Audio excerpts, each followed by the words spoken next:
फिल्मी दुनिया के सितारों के बीच सेट पर प्यार होना या किसी तकरार के बाद प्यार में पड़ जाना बेहद आम बात है, लेकिन प्यार को मुकाम तक ले जाना काफी मुश्किल होता है। बॉलीवुड में ऐसी कई प्रेम कहानियां देखने को मिली हैं जो काफी मशहूर थी लेकिन मंजिल तक नहीं पहुंच पाई। इन्हीं कहानी में से एक कहानी थी एक्ट्रेस सुरैया और देवानंद की। इनकी प्रेम कहानी उस समय काफी चर्चा में रही थी, लेकिन इस प्रेम कहानी का अंत बेहद दुखद हुआ। क्या तुम अपनी गुजरी हुई जिंदगी पर कुछ रोशनी डाल सकते हो? मेरी जिंदगी में कोई रोशनी नहीं, अंधेरा ही अंधेरा है। एक किरण पल भर के लिए फूटी थी, लेकिन वो भी देवानंद के नाम से मशहूर एक ऐसा नाम जो झुककर चलते हुए अपनी अलग स्टाइल में लोगों का दिल जीत लेता था। अभिनेता देवानंद आज भी लोगों के जहन में जिंदा है। देवानंद ने न सिर्फ हिंदी फिल्मों में हाथ आजमाया बल्कि निर्देशन की दुनिया में भी काम किया था। देवानंद अपने अभिनय के दम पर फिल्मों को हिट कराना बखूबी से जानते थे और यही वजह थी कि किसी भी एक्ट्रेस के साथ उनकी जोड़ी दर्शकों द्वारा खूब पसंद की जाती थी। देवानंद को भारतीय सिनेमा का एवरग्रीन रोमांटिक सुपरस्टार भी कहा जाता था। अभिनय के अलावा देव साहब फैशन की दुनिया में भी एक अलग पहचान रखते थे। देवानंद अपने कैरियर की शुरुआत में फिल्मों में धोती कुर्ता पहना करते थे, लेकिन बाद में उन्होंने पैंट शर्ट पहनना भी शुरू किया। गले में स्कार्फ बांधने का उनका स्टाइल उस समय खूब कॉपी किया गया। इसी तरह से अभिनेता ने कई तरह की फैशन स्टाइल को लेकर भी लोगों के बीच काफी मशहूर हुए थे। एक इंटरव्यू के दौरान देव साहब कहते हैं कि मैं सोचने विचारने वाले परिवार से संबंध रखता हूँ, और ये बात उनकी पर्सनैलिटी में भी साफ दिखती थी। ये दिल न होता बेचारा, कदम न होते आवारा। सुरैया का नाम एक अच्छी अदाकारा के रूप में ही नहीं बल्कि एक अच्छी गायिका के तौर पर भी लिया जाता है। उनका पूरा नाम था सुरैया जमाल शेख, जो कि एक मुस्लिम परिवार से संबंध रखती थी। सुरैया उस दौर की मशहूर एक्ट्रेस होने के साथ साथ ही अच्छी सिंगर भी हुआ करती थी। इसके साथ ही सुरैया के खूबसूरती के चर्चे भी कम नहीं थे।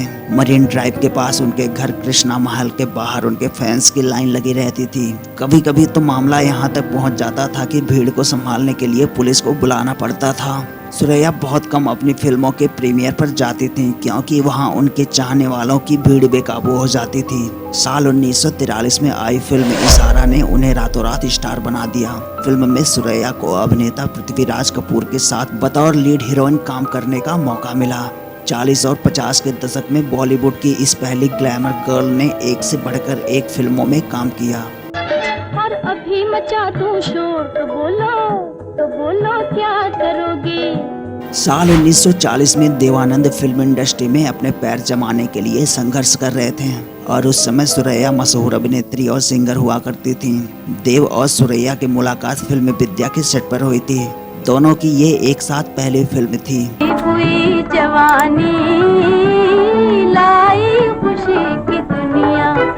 एक इंटरव्यू के दौरान देव साहब ने बताया था कि हम दोनों फिल्म में काम करने के दौरान करीब आए थे। देव साहब आगे कहते हैं कि मैं उनके दोस्ताना व्यवहार से काफी प्रभावित था। इतनी बड़ी स्टार होकर भी उनमें घमंड नहीं था। मैं उनसे बेइंतहा मोहब्बत करने लगा था। इसी दौरान फिल्म विद्या का एक गाना बोर्ड पर फिल्माया जा रहा था। तभी फिल्म के दौरान नाव नदी में पलट जाती है, जिसमें देवानंद साहब सुरैया को डूबने से बचाते हैं। कहते हैं देवानंद ने एक असली हीरो की तरह सुरैया की जान बचाई थी, जिसके बाद सुरैया उन पर जान छिड़कने लगती हैं। हादसे के बाद सुरैया ने कहा था कि देव सिर्फ पर्दे के हीरो नहीं बल्कि असल जिंदगी के भी हीरो हैं। उस समय देव साहब और सुरैया का प्यार खूब सुर्खियां बटोर रही थी और देव साहब जल्द से जल्द सुरैया से शादी करना चाहते थे। देवानंद ने सिमी ग्रेवाल को दिए गए एक इंटरव्यू में बताया था कि सुरैया बड़ी एक्ट्रेस हुआ करती थी और वो हमेशा लोगों से घिरी हुई रहती थी। मुझे उनसे मिलने के लिए बहुत एफर्ट करना पड़ता था, लेकिन एक दिन हम चुपके से एक पानी के टंकी के पास मिलते हैं और सुरैया ने मुझसे लिपटकर आई लव यू कह दिया था, जिसके तुरंत बाद मैंने सगाई के लिए एक अंगूठी खरीदा और सुरैया को वहीं पर पहना दिया। लेकिन उसके बाद पता नहीं क्या हुआ कि सुरैया ने उस रिंग को समंदर में फेंक दिया। लेकिन ये भी कहा जाता है कि सुरैया और देवानंद के अलग होने की वजह थी दोनों का अलग अलग धर्म से होना। देवानंद का हिंदू परिवार से संबंध होने की वजह से सुरैया की नानी देवानंद को देखना तक पसंद नहीं करती थी। वहीं सुरैया की मां देवानंद के साथ अच्छी तरह पेश आती थी। सुरैया की नानी नहीं चाहती थी कि सुरैया का रिश्ता एक हिंदू लड़के के साथ हो।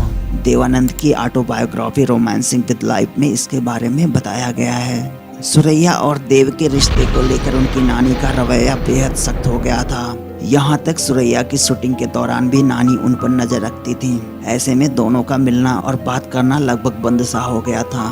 उधर देव साहब अब भी इस उम्मीद में बैठे थे कि सुरैया उनके पास आएंगे, लेकिन सुरैया मजहब के आगे झुक गईं और इनकी प्रेम कहानी का यहीं से अंत होना शुरू हो गया। देवानंद की ऑटोबायोग्राफी के अनुसार जब देव साहब ने आखिरी बार सुरैया को मिलने के लिए फोन किया तो सुरैया की मां ने फोन उठाया और रात के 11:30 बजे जब देव साहब अपने दोस्त मुंबई पुलिस में इंस्पेक्टर ताराचंद के साथ सुरैया के घर मिलने जाते हैं। घर की छत पर सुरैया पहले से ही मौजूद थी और देवानंद को देखते ही सुरैया देव साहब के सीने से लग के रोने लगती हैं और इस आखिरी मुलाकात के दौरान दोनों ने हमेशा के लिए एक दूसरे को भूल जाने का फैसला किया। इसके बाद सुरैया की यादों से निकलकर देवानंद एक्ट्रेस कल्पना कार्तिक के प्यार में पड़ जाते हैं। 1954 में फिल्म टैक्सी ड्राइवर के सेट पर देवानंद फिल्म की नई एक्ट्रेस कल्पना कार्तिक को देखकर उनकी तरफ आकर्षित हो गए थे और सेट पर ही दोनों के बीच प्यार हुआ। फिर एक दिन दोनों ने लंच ब्रेक के दौरान शादी कर लिया और जीवन के आखिरी दिनों तक कल्पना देव साहब के साथ रही। 3 दिसंबर 2011 को हार्ट अटैक से देवानंद साहब का निधन हो गया। वहीं देवानंद से अधूरी मोहब्बत के बाद सुरैया ने किसी और से दिल नहीं लगाया और उन्होंने जीवन भर शादी न करने का फैसला किया। अपनी अधूरी मोहब्बत और देवानंद की यादों के सहारे जी रही सुरैया ने 31 जनवरी 2004 को 74 साल की उम्र में इस दुनिया को अलविदा कह दिया। फिलहाल देव और सुरैया की अधूरी मोहब्बत के किस्से आज भी लोगों के जहन में हैं। इसके साथ ही दोनों की हिट फिल्में और उनकी एक्टिंग के लोग आज भी दीवाने हैं।